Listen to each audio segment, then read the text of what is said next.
నమస్కారం, news vision కు స్వాగతం. ముందుగా వార్తల్లోని ముఖ్యాంశాలు.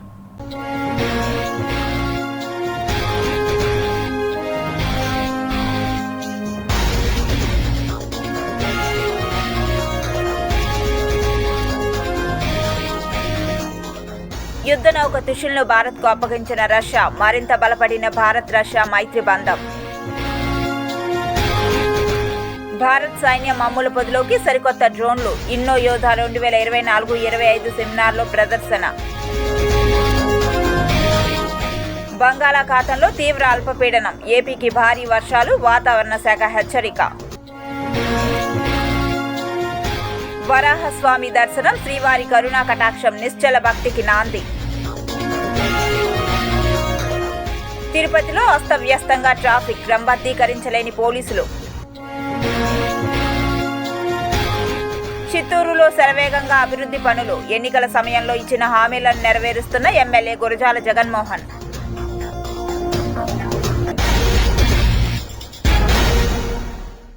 ధనుర్మాసం సందర్భంగా డిసెంబర్ 17వ తేదీ నుంచి సుప్రభాతం స్థానంలో తిరుప్పావై నిర్వహించనున్నట్లు టీటీడీ తెలియజేసింది.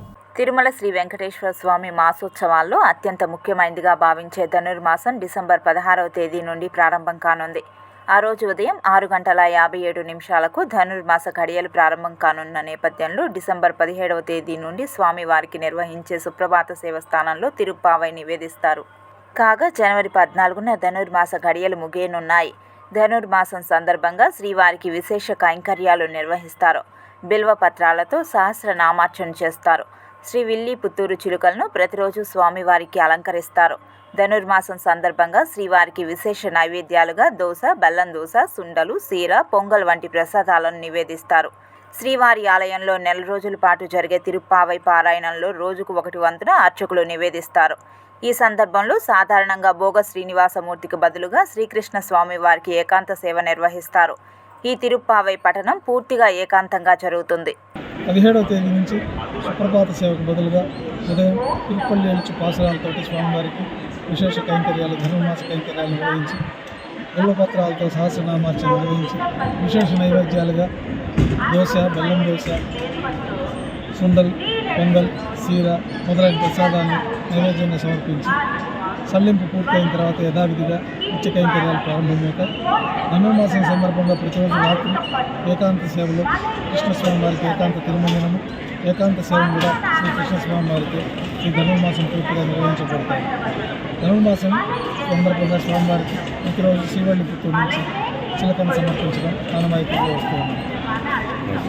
క్రిస్మస్, నూతన సంవత్సర మరియు సంక్రాంతి పర్వదినాలను పురస్కరించుకుని శుభమస్తు షాపింగ్ మాల్ నందు భలే పండుగలు, భలే భలే బహుమతుల్లో భాగంగా లక్కీ డ్రాను నిర్వహించడం శుభ పరిణామమని GTPL city cable MD Chelikam Rajasekhar Reddy పేర్కొన్నారు. తిరుపతి పవిత్ర పుణ్యక్షేత్రంలో ఏర్పాటు చేసినటువంటి శుభమస్తు షాపింగ్ మాల్ సామాన్య, మధ్యతరగతి వారి మన్నలను అందుకుంటుందని చెలికం రాజశేఖర్ రెడ్డి హర్షం వ్యక్తం చేశారు. శుభమస్తు షాపింగ్ మాల్ ఏర్పాటు చేసిన అతి తక్కువ కాలంలోనే తిరుపతిలో నెంబర్ 1 షాపింగ్ మాల్గా రాణించడం సంతోషదాయకమని తెలిపారు. అంతకుముందు షాపింగ్ మాల్ మేనేజర్ ఉమాశంకర్ పుష్పగుచ్చం అందజేసి శాలువతో సత్కరించి స్వామివారి చిత్రపటాన్ని అందజేశారు. ఈ సందర్భంగా city cable MD Chelikam Rajasekhar Reddy మీడియాతో మాట్లాడుతూ పేద, బడుగు, బలహీన వర్గాలకు అతి తక్కువ ధరలకే నాణ్యమైన వస్త్రాలు అందిస్తున్న షోరూం శుభమస్తు షాపింగ్ మాల్ అని అన్నారు. ఎటువంటి లాభాపేక్ష లేకుండా షాపింగ్ మాల్ వారు వస్త్రాలను తిరుపతి నగర వాసులకు అందుబాటులోకి తీసుకువచ్చారని, వచ్చిన లాభాలలో కొద్ది శాతం కస్టమర్లకు ఉపయోగపడే రీతిలో లక్కీ డ్రా నిర్వహించి విజేతలకు బహుమతులు ప్రదానం చేయడం శుభ పరిణామమని పేర్కొన్నారు. తిరుపతి నగర ప్రజలు విచ్చేసి శుభమస్తు షాపింగ్ మాల్ అందిస్తున్న భారీ ఆఫర్లను ప్రతి ఒక్కరూ సద్వినియోగం చేసుకోవాలని పిలుపునిచ్చారు. శుభమస్తు షాపింగ్ మాల్ వస్త్ర ప్రపంచంలో దిగ్గజం మనం చూస్తూనే ఉన్నాం. శుభమస్తు షాపింగ్ మాల్ ప్రారంభించినప్పటి నుంచి కూడా పేద, మధ్యతరగతికే కాకుండా అన్ని క్లాసులకు సంబంధించిన సరసమైన ధరల్లో వీళ్ళు అందించడం అంటే శుభమస్తు షాపింగ్ మాల్ వాళ్ళు అందించినట్టు ఎవరు కూడా ఇప్పటివరకు ఆ విధంగా అందించడం లేదు. నాణ్యమైన బట్టలు, నాణ్యమైన సరసమైన ధరలకు వీళ్ళు మొదటి నుంచి కూడా అందిస్తున్నారు. వీళ్ళు నా మిత్రులు వాసుభయ్య కానీ, రవి గారు కానీ, వాళ్ళని కానీ నేను మనస్ఫూర్తిగా అభినందిస్తున్నాను. ఇక్కడ సిబ్బంది కూడా ఎంత ఫ్రెండ్లీ అంటే కస్టమర్స్తో చాలా ఫ్రెండ్లీగా అంత బాగా ఉంటున్నారు. అది కూడా ఒక ముఖ్య కారణం శుభమస్తు షాపింగ్ మాల్ ఒక ప్రత్యేకత ఆ విషయంలో కలిగి ఉన్నది. అందులో వీళ్ళందరినీ కూడా కలుపుకొని సిబ్బందిని అందరినీ కూడా మంచిగా చూసుకుంటూ తన కుటుంబ సభ్యుల మారుగా చూసుకుంటూ దిగ్విజయంగా నడుపుతున్న ఇక్కడి మేనేజర్ మన మునిశంకర్ని నేను మనస్ఫూర్తిగా అభినందిస్తున్నాను. ఈరోజు 4వ లక్కీ డ్రా కార్యక్రమానికి ముఖ్య అతిథిగా విచ్చేసినటువంటి శ్రీ రాజశేఖర్ రెడ్డి గారు ఎండి సిటీ కేబుల్ నెట్వర్క్స్కి సంబంధించి వచ్చి ఈరోజు లక్కీ డ్రా తీయడం జరిగింది. ఈ లక్కీ డ్రాలో విజయవాడ వాస్తవులు ఎలక్ట్రికల్ బైక్ గెలుచుకోవడం జరిగింది.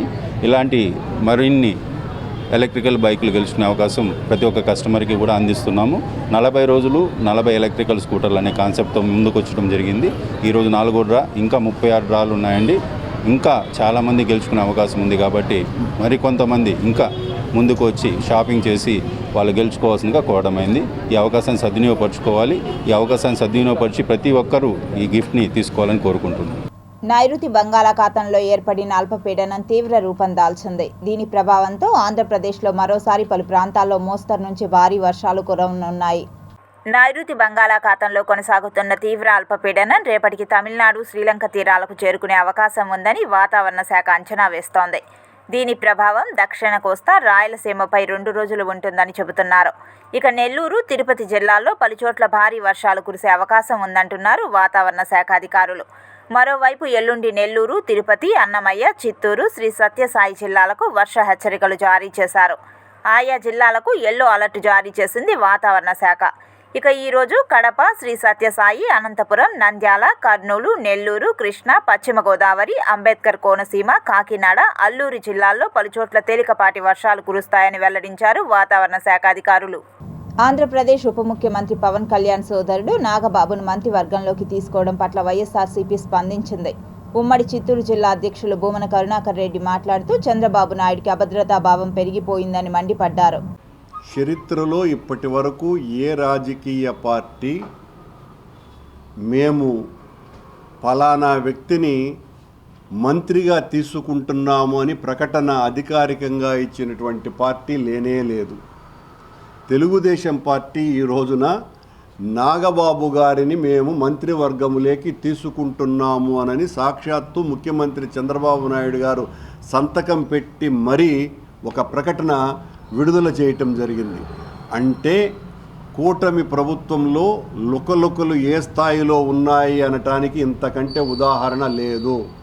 ఆ ప్రకటన ఇవ్వకపోతే పెద్ద ఎత్తున అసమ్మతి బయట కక్కేటువంటి ప్రమాదం ఉన్నది కనుక రాజ్యసభకు నాగబాబు గారిని పంపించటం లేదు. కాబట్టి మేము నాగబాబు గారిని మంత్రివర్గంలోకి తీసుకుంటామని ఒక అధికారిక ప్రకటన వచ్చింది. భారతదేశంలో ఈ 76 సంవత్సరాల అనేక కూటమి ప్రభుత్వాలలో కూడా ఎవరూ చేయనటువంటి ప్రక్రియ ఇది. అంటే ఎంతగా పవన్ కళ్యాణ్ గారు చంద్రబాబు గారి మీద అసమ్మతిలో ఉన్నారు అనటానికి ఇంతకంటే ఉదాహరణ ఏం లేదు. వాళ్లే స్పష్టంగా చెప్పేయటం జరిగింది. దీని ద్వారా ఇప్పటి వరకు చరిత్రలో జరగలే ఈ రకంగా పలానా వ్యక్తిని మేము మంత్రివర్గంలోకి తీసుకుంటున్నాము అని. ఎన్టీ రామారావు గారు చనిపోయినప్పుడు హరికృష్ణ గారిని మంత్రివర్గంలోకి తీసుకునే సమయంలో కూడా ప్రకటన జరగల. కానీ ఈ రోజున నాగబాబు గారిని తీసుకునేటువంటి ప్రకటన వెలువడింది. నాగబాబు గారు శాసన మండలిలో కానీ శాసనసభలో కానీ రెండింటిలోనూ కూడా సభ్యుడు కూడా కానటువంటి వ్యక్తిని సాక్షాత్తు ముఖ్యమంత్రే మంత్రివర్గంలోకి తీసుకోవటం జరుగుతుంది అని ప్రకటన ఇవ్వటం అంటే ముగ్గురు అధికారికంగా రాజ్యసభ అభ్యర్థుల్ని ప్రకటించటం వేరు. ఇలా మంత్రిని ప్రకటించటం అన్నది ఇంతవరకు చరిత్రలో జరగలేదు. ఎప్పుడు తీసుకుంటారో కూడా తెలియదు, కానీ ప్రకటన అయితే మాత్రం ఇవ్వటం జరిగింది. దీనికి కారణం ఆ 2 పార్టీల మధ్య ఉన్నటువంటి విభేదాలు అని చాలా స్పష్టంగా తేటతెల్లమవుతున్నది. ట్రాఫిక్ నియంత్రించడంలో పోలీసులు వైఫల్యం చెందుతున్నారు. టెంపుల్ సిటీగా పేరు పొందిన తిరుపతి మహానగరంలో ట్రాఫిక్ సమస్య పోలీసులను కలచివేస్తోంది. లీలా మహల్ సర్కిల్ వద్ద నో పార్కింగ్ సూచిక బోర్డులు ఏర్పాటు చేసిన ఆటో డ్రైవర్లు వారి వాహనాలను అక్కడే పార్క్ చేస్తూ పోలీసులకు సవాల్ విసురుతున్నారు. విధి నిర్వహణలో ఉండాల్సిన పోలీసులు కనిపించకుండా పోవడంతో ఆటో డ్రైవర్ల ఆటలు ఇష్టారాజ్యంగా మారుతున్నాయి. ట్రాఫిక్ ఐలాండ్స్ వద్ద పోలీసులు నామమాత్రంగా దర్శనమివ్వడంతో ఈ పరిస్థితి దాపురించిందని మేధావులు అభిప్రాయపడుతున్నారు. లీలామహల్ సర్కిల్ వద్ద ప్రతినిత్యం ట్రాఫిక్ రద్దీగా ఉంటుంది. ముఖ్యంగా పాఠశాలలకు వెళ్లేవారు, కాలేజ్కి వెళ్లేవారు అధిక సంఖ్యలో రాకపోకలను కొనసాగిస్తారు. ఇలాంటి ప్రదేశాలలో అదనపు పోలీస్ సిబ్బంది విధి నిర్వహణలో ఉండాల్సి ఉండగా ఒక్క పోలీస్ కూడా కనిపించకుండా పోవడంతో వాహన చోదకులు తీవ్ర అసౌకర్యాన్ని వ్యక్తపరుస్తున్నారు. ఇకనైనా సంబంధిత అధికారులు స్పందించి ట్రాఫిక్ను కంట్రోల్ చేయాల్సిన అవసరం ఎంతైనా ఉంది. రాయలసీమకే తలమానికంగా ఉన్న రుయా ప్రభుత్వ సకల జనుల ఆసుపత్రిలో భవనాలు శిథిలావస్థకు చేరుకున్నాయి. పేరు గొప్ప ఊరు దిబ్బ అన్న చందంగా తయారైంది తిరుపతిలోని ప్రభుత్వ రుయా హాస్పిటల్. ముఖ్యంగా స్త్రీ శస్త్రచికిత్స వార్డు వద్ద ఫుట్ ఓవర్ భవనం పెచ్చులూడి ఇనుపు చువ్వలు బయటకు కనిపిస్తూ ఉండటంతో అటుగా వెళ్తున్న రోగుల సహాయకులు భయభ్రాంతులకు గురవుతున్నారు. వివిధ ప్రదేశాల నుంచి వైద్యం కోసం హాస్పిటల్కు విచ్చేస్తుంటారు. అయితే ఇక్కడ వస్తువులు చూస్తే హాస్పిటల్కు రావాలంటేనే భయపడాల్సిన పరిస్థితి నెలకొంది. అటుగా వెళ్తున్న వారు ఎప్పుడు భవనం నుంచి పెచ్చులు ఊడి కింద పడతాయో అని అరచేతిలో ప్రాణాలు పెట్టుకుని వెళ్తున్నారు. ఇదే అంశాన్ని city cable Ruia hospital superintendent Ravi ప్రభును వివరణ కోరగా ఇటీవల జరిగిన హెచ్డీసీ మీటింగ్లో తిరుపతి జిల్లా కలెక్టర్ వెంకటేశ్వర్ స్థానిక శాసనసభ్యులు ఆర్ఎన్ శ్రీనివాసులు దృష్టికి తీసుకువెళ్లడం జరిగిందని, త్వరలోనే శిథిలావస్థకు చేరిన భవనాలను మరమ్మతు చేసి శాశ్వత పరిష్కార దిశగా కృషి చేస్తామని అన్నారు. కొద్ది రోజుల్లోనే రోగులకు అందుబాటులోకి తీసుకువచ్చి మెరుగైన వైద్య సదుపాయాలను అందిస్తామని అన్నారు. రీసెంట్గా జరిగిన అంటే 18 అక్టోబర్లో జరిగిన హెచ్డికే సమావేశంలో కూడా ఈ విషయం మీద చర్చించి దీనికి మన పరిష్కారం మార్గం సూచించాలని కలెక్టర్ గారిని, గౌరవనీయులైన ఎమ్మెల్యే గారిని కూడా ఆ మీటింగ్లో కోరడం జరిగింది. వాళ్ళు కూడా దీనికి స్పందించి దానికి నిధులు కూడా తప్పకుండా కేటాయించాలని, అది వర్క్స్ కూడా చేయాలని ఆదేశించారు. దీనికి సంబంధించిన టెండర్ ప్రక్రియ కూడా ఏపీఎంఎస్ఐడిసి వాళ్ళు నిర్వహించారు. అది కూడా టెండర్ ప్రక్రియ కూడా కంప్లీట్ అవుతుంది. తొందరలోనే ఆ కారిడార్స్ 2 రిపేర్ చేసి రోగులకు ఏమాత్రం ఇబ్బంది లేకుండా రోగులకు సురక్షితంగా చేర్చుకోవడానికి ఇబ్బంది లేకుండా చేయడం జరుగుతుంది. అలాగే కొంత సెక్యూరిటీ సిబ్బందిని కూడా అక్కడ నియమించడం జరుగుతుంది. ప్రత్యేకంగా ఎక్కడన్నా ఈ వైటల్ పాయింట్స్ దగ్గర ఏదైనా ఉంటే కూడా వాళ్ళకి జాగ్రత్తలు చెప్పడం కూడా చేస్తాము. తప్పకుండా ఇది కొన్ని రోజుల్లోనే మంచి శాశ్వతమైన మరమ్మతులు చేపట్టి రోగులకు ఇబ్బంది లేకుండా చూడడం జరుగుతుందని నేను తెలియదు. సంక్రాంతి నాటికి గుంతలు లేని రహదారులను తీర్చిదిద్దుతామని చిత్తూరు ఎమ్మెల్యే గురజాల జగన్మోహన్ పేర్కొన్నారు. మంగళవారం చిత్తూరు నియోజకవర్గంలోని గుడిపాల మండలం తమిళనాడు సరిహద్దు రహదారులను జిల్లా కలెక్టర్ సుమిత్ కుమార్తో కలిసి పరిశీలించారు. ఈ సందర్భంగా చిత్తూరు జిల్లా గుడిపాల మండలం ఎంఎస్ఆర్ క్రాస్ నుంచి తమిళనాడు సరిహద్దుకు గల ఆర్ఎన్బి రోడ్డు పూర్తిగా గుంతలమయం కావడంతో ఈ అంశంను చిత్తూరు శాసనసభ్యులు గురజాల జగన్మోహన్ జిల్లా కలెక్టర్ సుమిత్ కుమార్ రోడ్డును పరిశీలించి పనులు ప్రారంభించాలని, తక్షణ చర్యల్లో భాగంగా గుంతలను పూడ్చేందుకు అవసరమైన ప్రతిపాదనలను వెంటనే సిద్ధం చేయాలని ఆర్ఎన్బి అధికారులకు జారీ చేశారు. చిత్తూరు శాసనసభ్యులతో పాటు చిత్తూరు నగర mayor Amuda, Chuda chairperson Katari Hemalatha, deputy mayor Rajesh Kumar Reddy, PRE Chandrasekhar Reddy, మాజీ MLA R Gandhi, AS Manohar, RNB Srinivasulu, Gudipala sarpanch Hemadri Naidu, సంబంధిత అధికారులు, ప్రజాప్రతినిధులు పాల్గొన్నారు. మందుబాబుల ఆగడాలు నానాటికి శృతి మించుతున్నాయి. వీరి వికృత చేష్టలు దినదిన గండంగా మారుతున్నాయి. ఫుల్లుగా మద్యం తాగాడు. ట్రాన్స్ఫార్మర్ వద్ద కరెంటు సరఫరా ఆపేశాడు. ఆపై దానికి తాళం వేసుకుని వెళ్ళిపోయాడు. రాత్రి 11 గంటల సమయంలో ఇతడి చర్య వల్ల శ్రీకాళహస్తి పట్టణం 2 గంటల పాటు విద్యుత్ సరఫరాకు అంతరాయం ఏర్పడింది. మొదట సాధారణ అంతరాయంగా స్థానికులు భావించారు. అరగంట తర్వాత తాగుబోతు పనిగా గుర్తించారు. అతన్ని వెతికి పట్టుకున్నారు. ట్రాన్స్ఫార్మర్కు వేసిన తాళం తీయమని చెప్పినా అతడు వినలేదు. తనను ప్రశ్నించిన వారిపై బూతుల దండకంతో విరుచుకుపడ్డాడు. దాడికి ప్రయత్నించాడు. ఇలా గంటపాటు వీరంగం చేశాడు. విసిగిపోయిన స్థానికులు డిస్కమ్ అధికారులకు 1 టౌన్ పోలీసులకు ఫిర్యాదు చేశారు.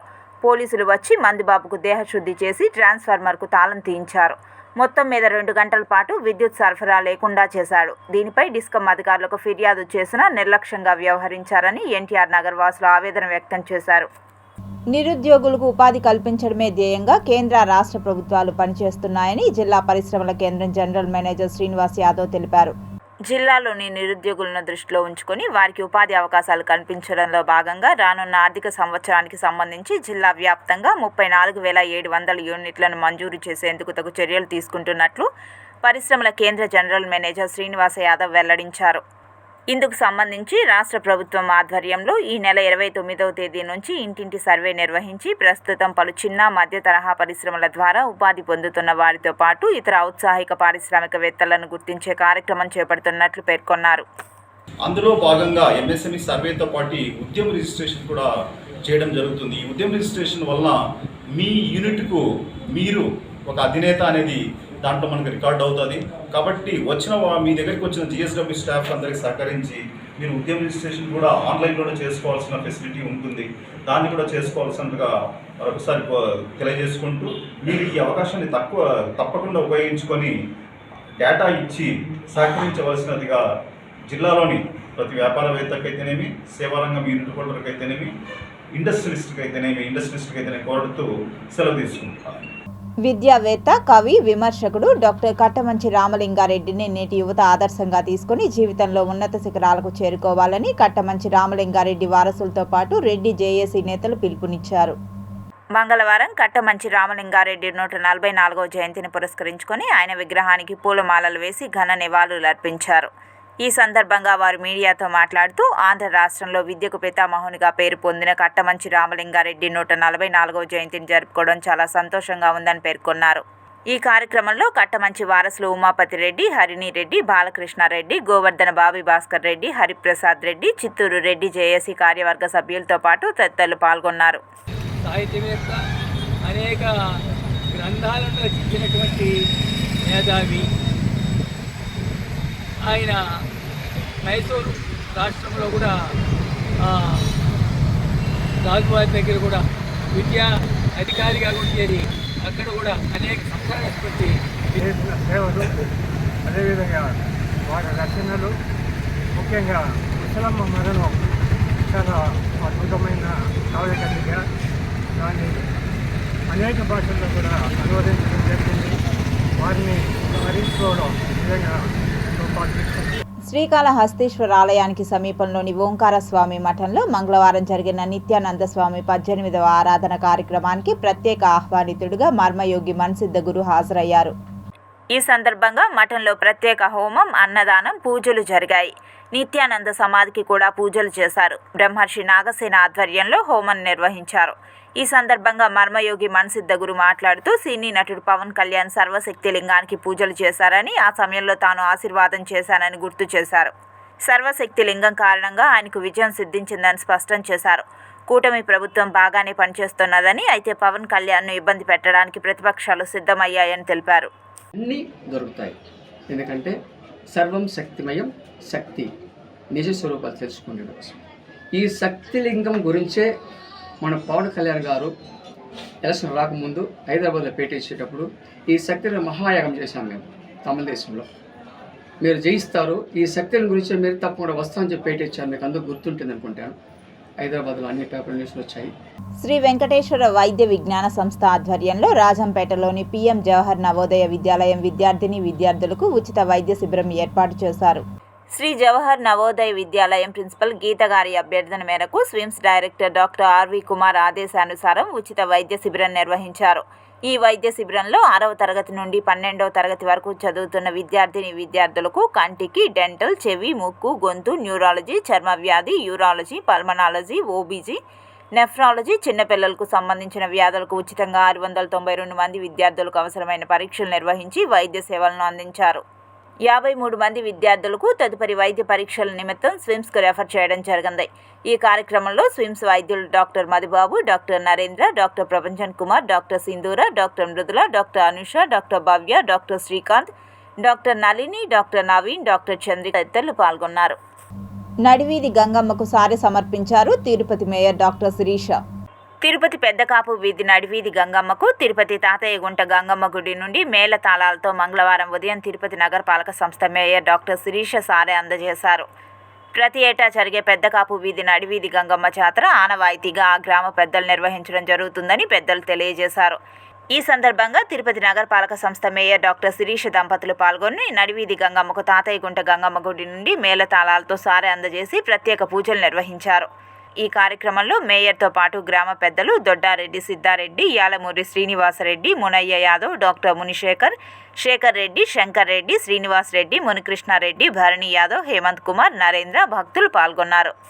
శ్రీ వెంకటేశ్వర విశ్వవిద్యాలయ మానవ హక్కులు మరియు సామాజిక అభివృద్ధి విభాగం ఆధ్వర్యంలో 76వ ప్రపంచ మానవ హక్కుల దినోత్సవ వేడుకలను ఉపకులపతి ఆచార్య అప్పారావు ప్రారంభించారు.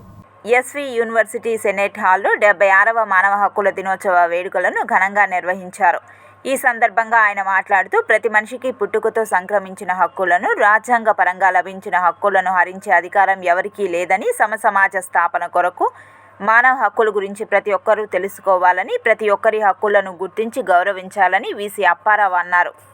ఆంధ్రప్రదేశ్లో ప్రముఖ పారిశ్రామికవేత్త అదానీతో జరిగిన అన్ని ఒప్పందాలను రద్దు చేయాలని భారత కమ్యూనిస్టు పార్టీ ఆధ్వర్యంలో నిరసన కార్యక్రమాన్ని నిర్వహించారు. తిరుపతి సబ్ కలెక్టరేట్ కార్యాలయం వద్ద సిపిఐ నాయకులు ధర్నా నిర్వహించారు. ఈ సందర్భంగా సిపిఐ నాయకులు రామానాయుడు, మురళి మీడియాతో మాట్లాడుతూ అదానీ అవినీతిపై విచారణ జరిపించి తక్షణమే ఆయన్ను అరెస్టు చేయాలని కమ్యూనిస్టు పార్టీ నాయకులు డిమాండ్ చేశారు. రాష్ట్రానికి ఆదాయం చేకూరుస్తున్న పలు ప్రభుత్వ శాఖలలో పెట్టుబడులు పెట్టి అదానీ గండు కొట్టే ప్రయత్నం చేస్తున్నారని అన్నారు. అదానీ రాష్ట్ర ప్రభుత్వంతో కుదుర్చుకున్న ఒప్పందాలన్నింటినీ రద్దు చేయాలని సిపిఐ నాయకులు రాష్ట్ర ప్రభుత్వాన్ని డిమాండ్ చేస్తున్నారు. అమిత్ షా ఈరోజు నీ ప్రభుత్వం నడుపుతా ఉన్నాడు, బీజేపీ గూడుగు చేస్తున్నావు. కాబట్టి చంద్రబాబు నాయుడు, పవన్ కళ్యాణ్ ఇద్దరు ఈరోజు ప్రజలకు సమాధానం చెప్పాలి. ఆ పేరుతో 6,700 కోట్ల రూపాయలు ప్రజలపైన ట్రూ ఆఫ్ ఛార్జీలు పెంచిన ప్రయత్నం చేస్తే ప్రజలే నీకు గుణపాఠం చెప్తారు. 2004లో నిన్ను పాతాళాలను తొక్కేశారు చంద్రబాబు నాయుడు విద్యుత్ పోరాటంలో. అదేవిధంగా మరొకసారి విద్యుత్ పోరాటం ఈ రాష్ట్రంలో కొనసాగిస్తాను కూడా సిపిఐ పార్టీ తరఫున హెచ్చరిక చేస్తూ ఉంటా. అమెరికాలో 1750 కోట్ల రూపాయలు జగన్మోహన్ రెడ్డి గారికి లంచం రూపంగా తీసుకున్నాడని చెప్పేసినటువంటి కోర్టు చెప్పింది, మేము చెప్పడం కాదు. ఈవేళ ఈ రాష్ట్రంలో ప్రతిపక్షంలో ఉన్నటువంటి జగన్మోహన్ రెడ్డి గారిని, అధికారంలో ఉన్నటువంటి కూటమి ప్రభుత్వం, బీజేపీ ప్రభుత్వం, జనసేన, తెలుగుదేశం 3 కలిసి వేళ ఈ రాష్ట్రంలో అధికారం ఉన్నది. మరి అమెరికాలో 1750 కోట్ల రూపాయల అవినీతి జరిగిందని చెప్పేసి కోర్టు తీర్పిస్తే ఈవేళ ఇక్కడ ఉన్నటువంటి రాష్ట్ర ప్రభుత్వం గాడిదలు కాస్తూ ఉందని చెప్పి మేము అడుగుతూ ఉన్నాం. ఎందుకు జగన్మోహన్ రెడ్డి మీద వ్యతిరేకంగా ఈవేళ కమ్యూనిస్టులు చేసేటువంటి పోరాటానికి మీరు రాకూడదని మేము అడుగుతూ ఉన్నాం.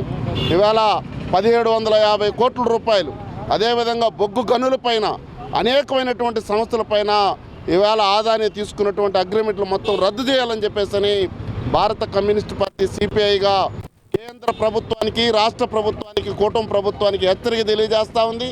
ఇదే విధంగా ఈ అదానీ కంపెనీలకు పెట్టుబడి పెట్టి దీన్ని మరొక వైపున ప్రజలపైన భారం మోపే పద్ధతిలో అనేకమైనటువంటి ధరలు విపరీతంగా పెంచి, ఉన్నటువంటి విద్యుత్ ఛార్జీలు పెంచి ప్రజలపైన కోట్లాది రూపాయల భారాన్ని మోపాలని చెప్పేసినటువంటి అనాలోచనతో ఇవాళ కేంద్ర రాష్ట్ర ప్రభుత్వాలు ఉన్నాయి.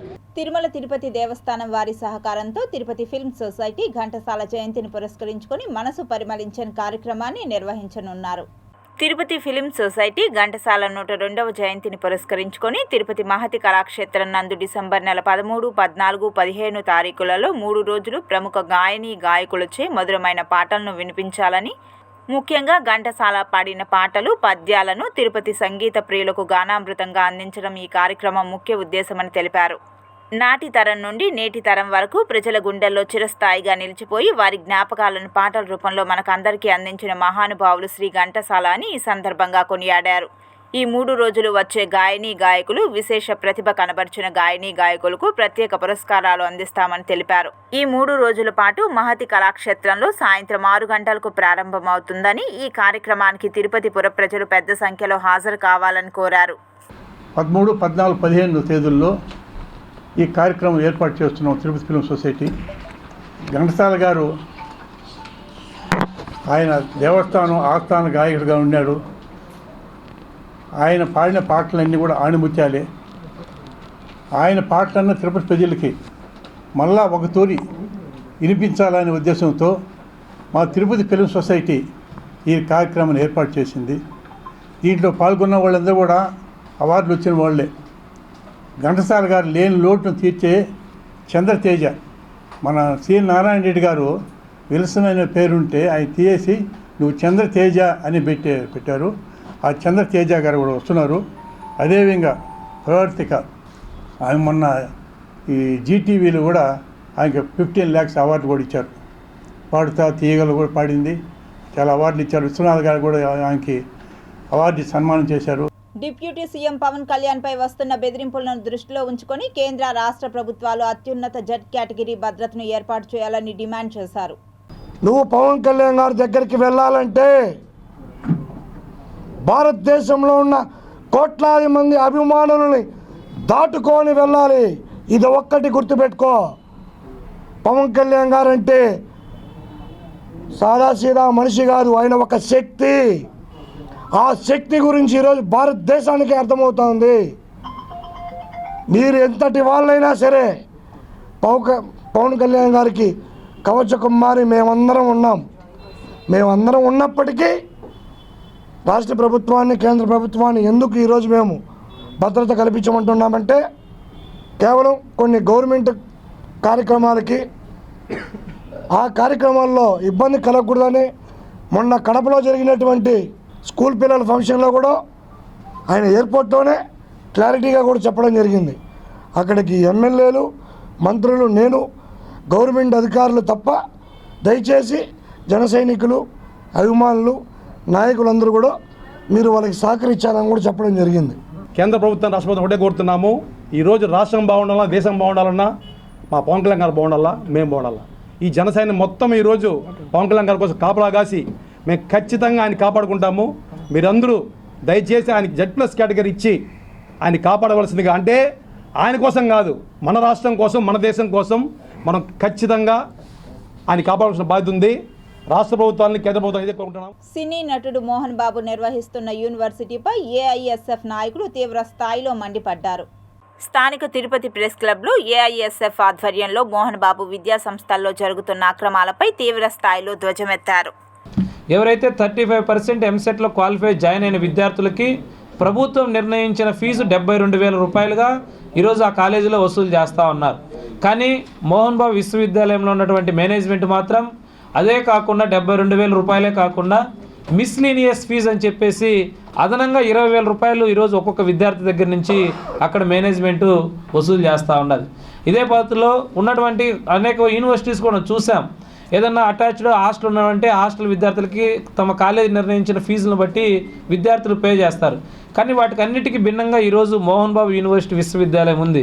ఎందుకంటే ఎవరైతే డే స్కాలర్స్గా వస్తారో, మోహన్ బాబు యూనివర్సిటీకి ఎదురుగా ఉన్నటువంటి హాస్టల్ ప్రైవేట్ పీజీ హాస్టల్స్లో ఉన్నా, లేకపోతే రంగంపేటలో సరౌండింగ్లో పల్లెల్లో ఉన్నటువంటి వాళ్ళు, పేద ప్రజలు వాళ్ళంతా కూడా రూములు తీసుకొని, రూమ్ రెంట్ తీసుకొని కాలేజీకి వస్తున్నా కూడా ప్రతి డే స్కాలర్ విద్యార్థి కూడా మెస్ బిల్ కింద ప్రతి సంవత్సరం 20,000 రూపాయలు కట్టాలని చెప్పేసి కూడా ఈరోజు మేనేజ్మెంట్ జీవోలు జారీ చేస్తూ ఉండాలి. అంటే ఈరోజు మోహన్ బాబు గారిని అడుగుతూ ఉన్నాం, ఈరోజు పేద విద్యార్థులకి అందరికీ మంచి విద్యను అందిస్తానన్నావు, అందరికీ ఉన్నత విద్యావంతులుగా తీర్చిదిద్దా అన్నావు. కానీ ఈరోజు మీకు యూనివర్సిటీలో జరుగుతున్నటువంటి వాస్తవ విషయాల్ని ఎందుకు నువ్వు గ్రహించలేకపోతున్నావు అని చెప్పేసి ఈరోజు మోహన్ బాబు గారిని సూటిగా అడుగుతున్నాం. సినిమాల్లో అందరూ కూడా కలెక్షన్ కింగ్గా అంటారు, అంటే మోహన్ బాబు సినిమా అయినా కలెక్షన్ కింగ్ బాక్స్ ఆఫీసుల దగ్గర అని. కానీ ఈరోజు నిజంగా ఆయన బాక్స్ ఆఫీసుల దగ్గర కలెక్షన్ కింగ్ కాదు, విద్యార్థుల ఫీజులు వసూలు చేయడంలో కలెక్షన్ కింగ్గా మోహన్ బాబు గారు ఈరోజు మారిపోయారని చెప్పేసి కూడా ఈ సందర్భంగా తెలియజేస్తా ఉన్నాం. జంతువులు మనుషులకు శత్రువులు కాదు, స్నేహితులు మాత్రమేనని పేర్కొన్నారు helping hands for animals chairman Divya Reddy. దీన్ని నేను 100% చెప్తాను. ఎవరికి జంతువుల పట్ల ఒక్క రవ్వ కూడా ప్రేమ లేదు. మీరు ప్రేమించాల్సిన అవసరం లేదండి, నేను ఇప్పటికీ చెప్తాను. ప్రతి ఒక్కరికి నచ్చాల్సిన అవసరం లేదు. ఇప్పుడు నాకు నచ్చిన విషయమే మీకు నచ్చకపోవచ్చు, మీకు నచ్చకపోని విషయం నాకు నచ్చకపోవచ్చు, కానీ ఓకే. కానీ జంతువుల్ని మీరేం ప్రేమించాల్సిన అవసరం లేదు. మరి ఇంత కిరాతకంగా చంపడం ఏంటి? దీన్ని చూస్తుంటే నాకు ఏమనిపిస్తుందంటే, మన భారతదేశంలో మనుషుల మీద, ఆడవాళ్ళ మీద, చిన్న పిల్లల మీద, పెద్దవాళ్ళ మీదే భద్రత లేదు, అన్నీ ఇట్లా జరుగుతుంది అనుకుంటే లాస్ట్ జంతువుల మీద కూడా ఇట్లా జరుగుతా అంటే ఇంకా ఎందుకు ఉండాలి? ఎందుకు ఏమైనా విలువలు నేర్చుకోవాలి? ఇదైతే నిజంగా ఎవరికి తెలియదండి. ప్రెస్ మీట్ పెట్టడానికి కారణం ఏంటి అంటే అందరికీ తెలియాలి. అట్లీస్ట్ అంటే ఇంకొకటి కూడా అనిపించింది, తెలిసినంత మాత్రాన్ని ఎవరు ఏం చేయరు, రోజు చూస్తారు, ఇంకొక బటన్ స్కిప్ చేస్తారు అంతే, ఎక్కువ చూడరు. కానీ అట్లీస్ట్ ఆ 1% ఆఫ్ పీపుల్ అయినా ఇలాంటివి చూసినప్పుడు భయం వస్తుందేమో, వాళ్ళలో మార్పు వస్తుందేమో అని ఒక హోప్తోనే మా helping hands for animals organization ఎప్పుడు ముందే ఉంటామండి. మేము వాళ్ళు శిక్ష వేయండి, non bailable animal act complaint చేసి PM చేయించిన తర్వాత కూడా వాళ్ళు సెటిల్మెంట్కి పిలుస్తున్నారండి. నన్ను రండి, డబ్బు కట్టిస్తాను, మాట్లాడతాను, మేము వార్నింగ్ ఇస్తాము, గట్టిగా చెప్తామంటున్నారు. చంపేసిన తర్వాత ఏంటండి వార్నింగ్? మా ఇంట్లో ఒక బిడ్డ అండి, అది నేను లేనప్పుడు అదే అండి బిడ్డలతో పాటు ఉండేది తోడుగా. ఇప్పుడు అది కూడా లేదు. అయినా తను తీసి ఒకవేళ కుక్క కరిచిందే అనుకుందాం, నాకు చెప్పండి, నేను ఇంజక్షన్ చేయిస్తాను, నేను భయం పెట్టుకుంటాను.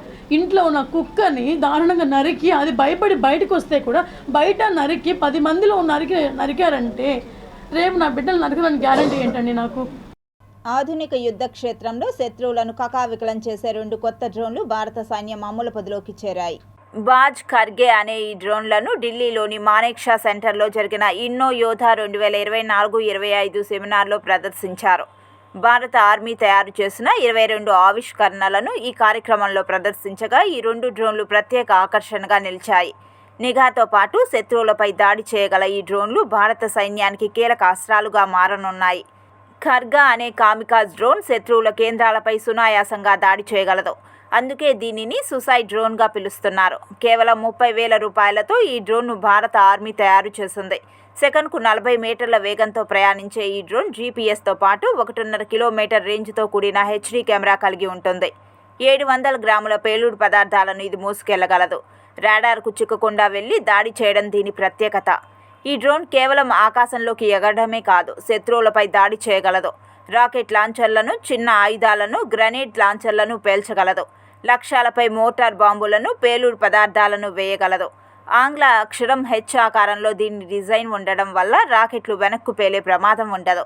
20 కిలోమీటర్ల రేంజ్ కలిగిన ఈ డ్రోన్ 50 కిలోలను మోసుకెళ్లగలదు. శత్రువుల ట్యాంకులు, బంకర్లను ధ్వంసం చేయడంతో పాటు రోడ్డు మార్గం లేని ప్రాంతాల్లో మన బలగాలకు వస్తువులను చేరవేయగలదు. భారత్ రష్యాల మధ్య వ్యూహాత్మక భాగస్వామ్యం మరింత బలపడుతోంది. రష్యాలో నిర్మించిన శక్తివంతమైన యుద్ధ నౌక ఐఎన్ఎస్ తుషిల్ను సోమవారం భారత్కు అప్పగించారు.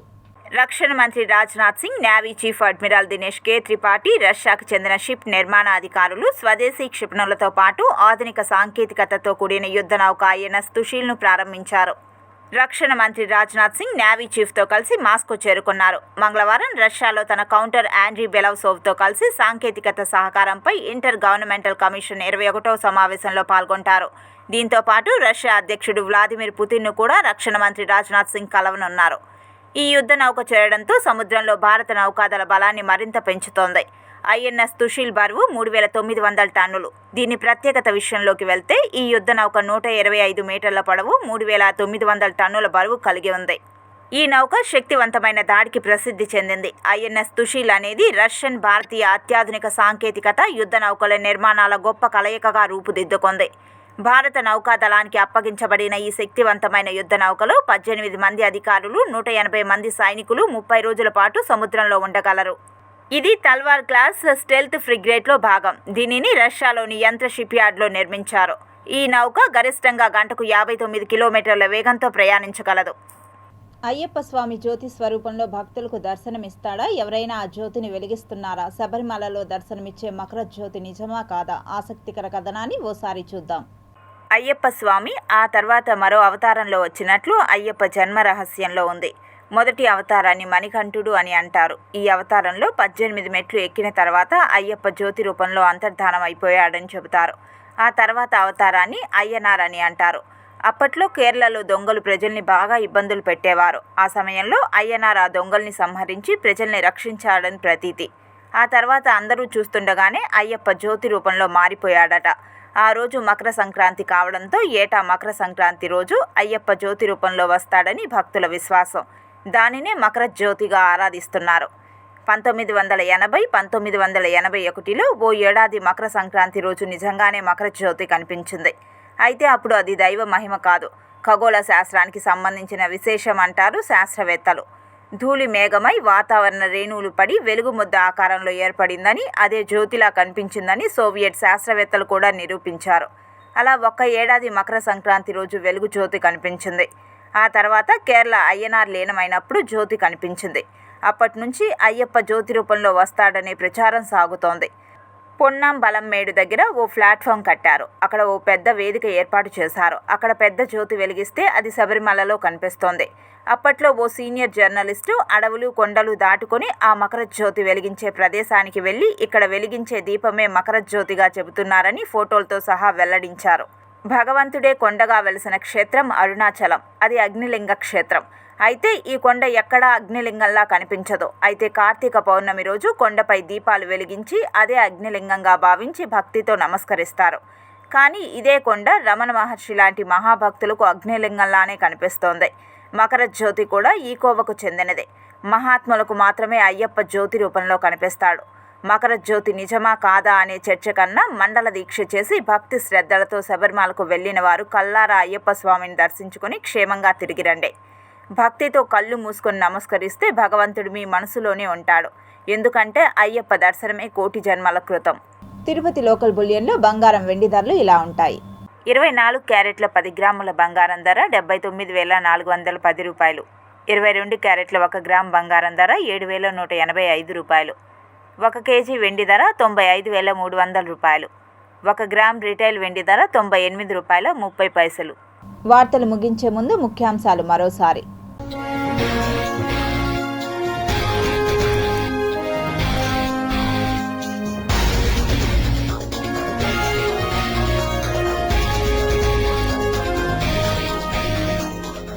యుద్ధ నౌక తుషుల్ను భారత్కు అప్పగించిన రష్యా. మరింత బలపడిన భారత్ రష్యా మైత్రి బంధం. భారత్ సైన్యం అమ్ముల పొదిలోకి సరికొత్త డ్రోన్లు. ఇన్నో యోధ 2024-25 సెమినార్లో ప్రదర్శన. బంగాళాఖాతంలో తీవ్ర అల్పపీడనం. ఏపీకి భారీ వర్షాలు. వాతావరణ శాఖ హెచ్చరిక. వరాహస్వామి దర్శనం. శ్రీవారి కరుణా కటాక్షం. నిశ్చల భక్తికి నాంది. తిరుపతిలో అస్తవ్యస్తంగా ట్రాఫిక్. క్రమబద్ధీకరించలేని పోలీసులు. చిత్తూరులో శరవేగంగా అభివృద్ధి పనులు. ఎన్నికల సమయంలో ఇచ్చిన హామీలను నెరవేరుస్తున్న ఎమ్మెల్యే గురజాల జగన్మోహన్.